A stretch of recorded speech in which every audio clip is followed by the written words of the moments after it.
美国的工业究竟已经烂到了什么地步？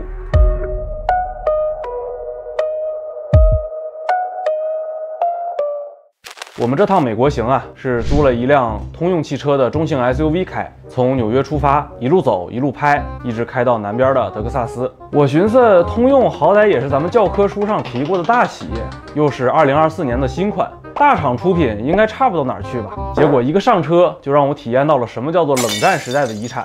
这辆车啊，空间不大，换算到国内差不多就是比亚迪宋 Plus 或者丰田 RAV4这个型号。坐了4个人，放了3个行李箱、3个书包之后，就满满当当了。但是它的油耗啊，相当离谱，100公里14个油。按照当时美国的油价，最便宜的87号汽油差不多就是3.3美元1加仑，也就是6块4人民币1升油，相当于1公里9毛钱。不是哥们儿，现在是2025年了，你听听这个油耗，这像话吗？这个车的油耗至少是同级别纯油车的2倍，如果换成比亚迪的混动车，省油上更是能甩它10条街。费油也就算了，车的马力也十分感人，遇到点上坡速度就提不上去，车子每次启动都嗡嗡作响，不仅发动机很吵，而且车的各部分零件之间公差处理的也不好，开起来哪哪都有噪音，开一趟下来感觉整个人的耳朵都快报废了。至于车机系统，当你还在抱怨国产车的大屏幕不实用时，就请你看看美国吧。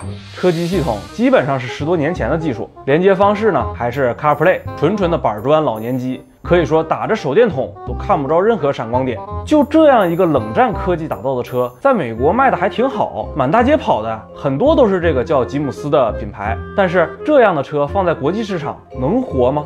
完全没戏。这种水准的东西，不管是放中国、欧洲还是日本，妥妥的没人买。这也就是为什么在美国之外，我们基本上遇不到这个牌子的车，因为啊，真的没啥竞争力。它之所以能在美国卖出去，说白了，还是得感谢美国政府的产业保护政策，把外国的好商品拒之门外，像是对中国的新能源车那样，要么就是大幅提高国外产品的定价，像对日本车那样。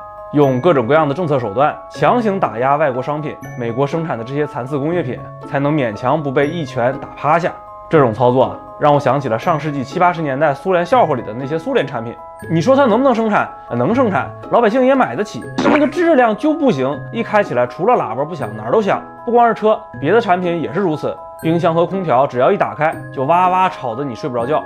暖气不停地发出吱吱嘎嘎的水蒸气的声音，那个感觉啊，跟我去俄罗斯玩的时候住的60年代筒子楼一模一样。现在的美国就像当年的苏联一样，在当今这个全球一体化的时代，靠着一系列的保护主义政策把门关上，才能把这些粗制滥造而价格又昂贵的工业品保护起来。但凡敢拿到全球市场上，那是分分钟被冲烂，一台都卖不出去。有朋友可能要问了，这不是闭关锁国吗？是，但也不全是。熟悉经济学的朋友可能知道啊，美国这种政策其实就是典型的贸易保护，这在国际上其实并不稀奇，很多国家都会用。你比如说坦桑尼亚，